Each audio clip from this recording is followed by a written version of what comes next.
Selamat datang di video kali ini. Hari ini kita akan membahas transformasi peran Bank Indonesia setelah kehadiran Otoritas Jasa Keuangan. Sebagai lembaga yang memiliki peran penting dalam sistem keuangan Indonesia, perubahan yang terjadi pada BI dan OJK sangat menarik untuk kita eksplorasi. Ayo, mari kita mulai. Kehadiran OJK dan transisi peran BI. Kehadiran OJK pada tahun 2011 melalui Undang-Undang Nomor 21 Tahun 2011 membawa perubahan signifikan dalam pengawasan sektor keuangan.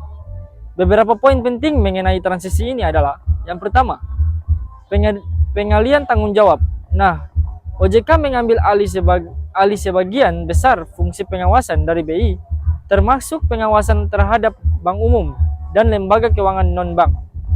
Yang kedua ada tujuan OJK. Nah, OJK meningkatkan perlindungan konsumen dan memastikan stabilitas sistem keuangan secara keseluruhan. Yang ketiga, koordinasi antara BI dan OJK. Meskipun ada pembagian tugas, koordinasi antara kedua lembaga tetap penting untuk memastikan kebijakan moneter dan pengawasan berjalan sering. Oke, baik, di sini saya akan membahas transformasi peran Bank Indonesia setelah kehadirannya OJK. Oke, sekarang kita masuk ke pendahuluan. Sektor keuangan merupakan salah satu pilar utama dalam pembangunan ekonomi nasional sebagai otoritas tertinggi dalam sistem keuangan. Nah, Bank Indonesia atau BI memegang peran strategis untuk memastikan stabilitas moneter, sistem keuangan, dan sistem pembayaran. Namun, dinamika keuangan yang semakin kompleks membuat pengawasan membutuhkan pendekatan yang lebih terfokus dan terintegrasi. Kehadiran Otoritas Jasa Keuangan atau OJK pada tahun 2011 menjadi tonggak penting dalam transformasi peran BI, menciptakan pembagian tugas yang lebih terarah antara kedua lembaga ini. Oke, sekarang kita akan bahas latar belakang kehadirannya OJK. Yang pertama yaitu kompleksitas pengawasan keuangan sebelum OJK. Bank Indonesia mengelola pengawasan mikroprudensial atau bank individu sekaligus makroprudensial sistem keuangan. Hal ini dianggap kurang optimal dalam menghadapi risiko keuangan modern. Yang kedua, ada krisis keuangan global pada tahun 1998 dan 2008. Pengalaman krisis menunjukkan pentingnya otoritas khusus yang fokus pada pengawasan jasa keuangan, sehingga lahirlah OJK. Yang ketiga, Undang-Undang OJK UU Nomor 21 Tahun 2011. Undang-undang ini secara resmi memindahkan fungsi pengawasan jasa keuangan dari BI ke OJK. Oke, sekarang kita masuk ke transformasi peran Bank Indonesia. Setelah OJK mulai beroperasi pada tahun 2013, Bank Indonesia menjalani transformasi besar dalam perannya, yang kini lebih difokuskan pada 3 pilar utama. Yang pertama yaitu kebijakan moneter yang lebih terfokus. Nah, di sini pengendalian inflasi, BI memastikan tingkat inflasi sesuai target dengan kebijakan suku bunga, operasi pasar terbuka, dan pengendalian likuiditas. Oke, kita masuk ke nilai tukar. Oke, nilai tukar stabilitas. BI mengelola volatilitas nilai tukar rupiah melalui intervensi pasar dan strategi lainnya. Peningkatan kredibilitas.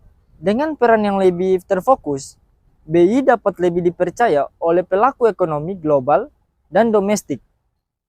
Sekarang kita masuk ke stabilitas sistem keuangan makroprudensial. Yang pertama yaitu pengelola risiko sistemik.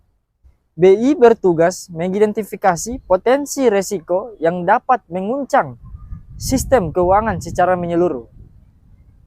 Yang kedua, sinergi dengan kebijakan mikroprudensial.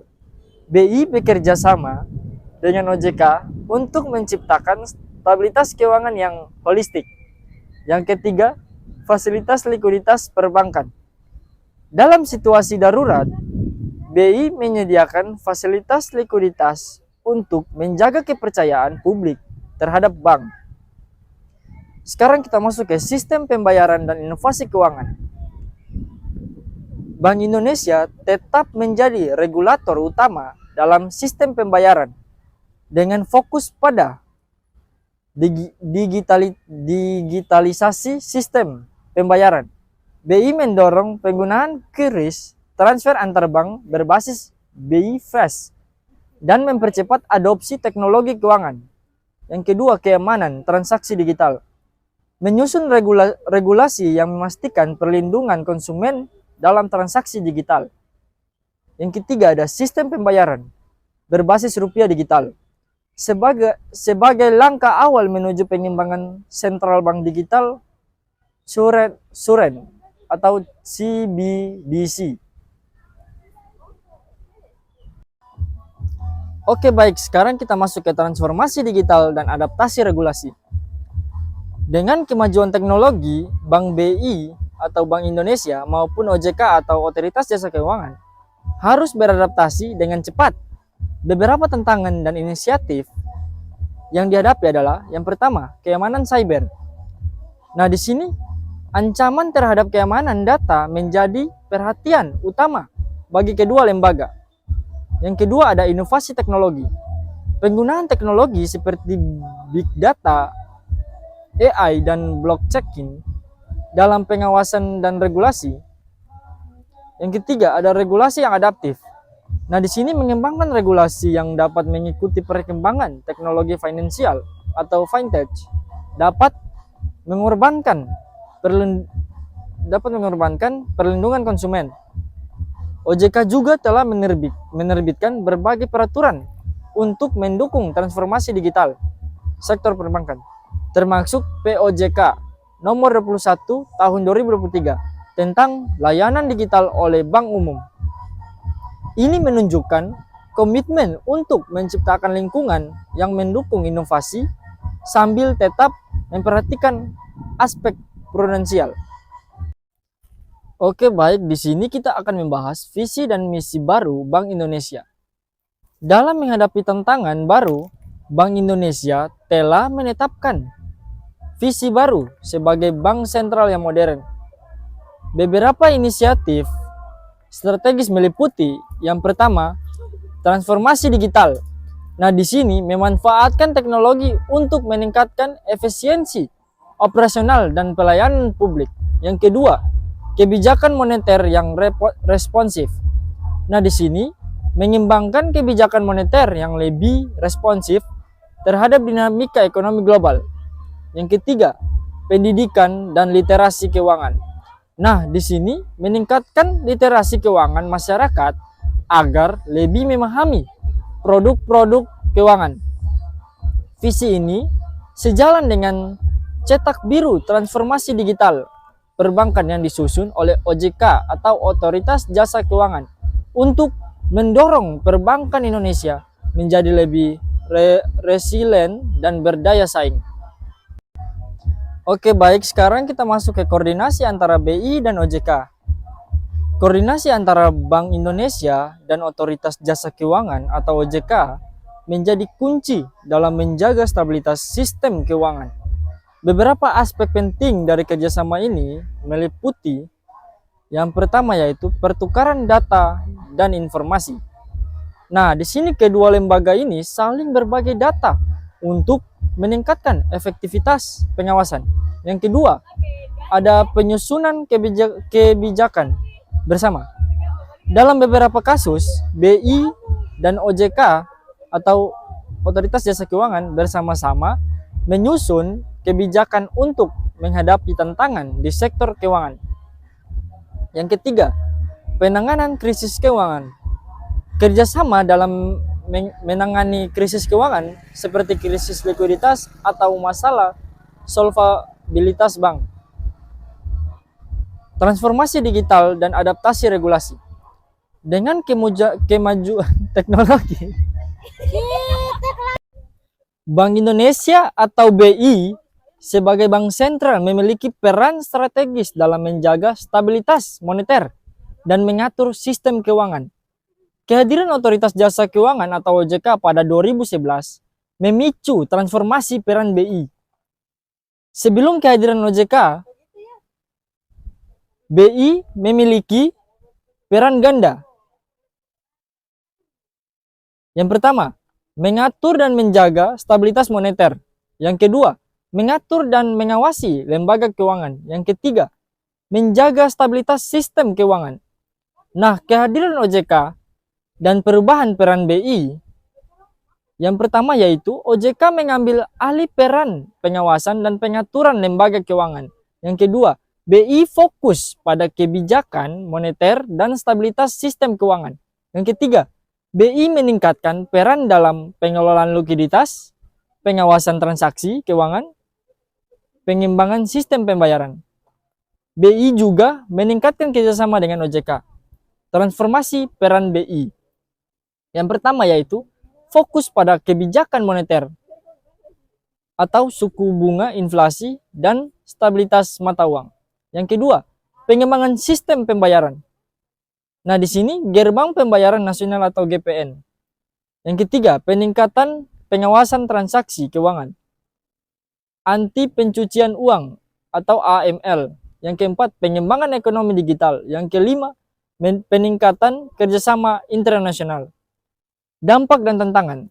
Nah, dampak dan tantangan yang pertama yaitu peningkatan efisiensi pengawasan keuangan. Yang kedua yaitu meningkatkan stabilitas sistem keuangan. Yang ketiga, tantangan. Nah, di sini tantangan dapat menghadapi perubahan ekonomi dan global.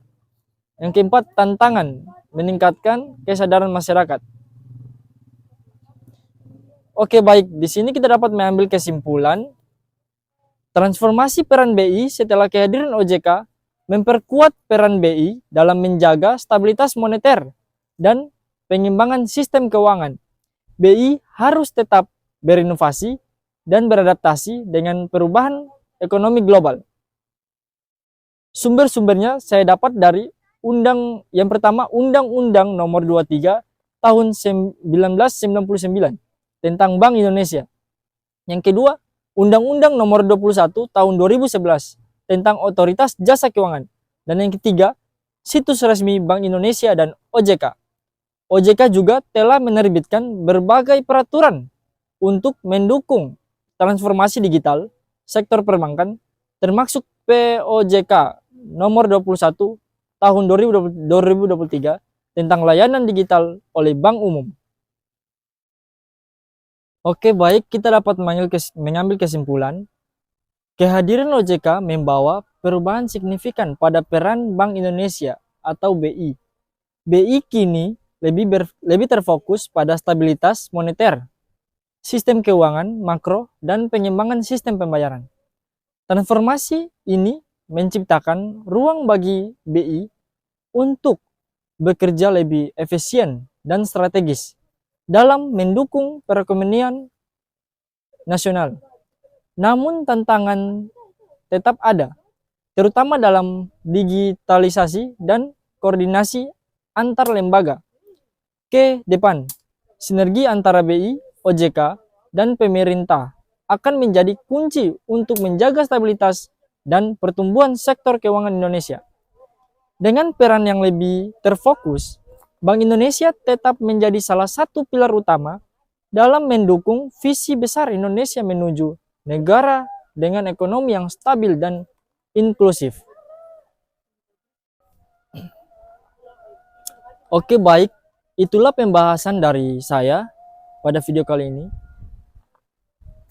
Mohon maaf apabila ada salah kata. Jangan lupa di like, komen, dan subscribe.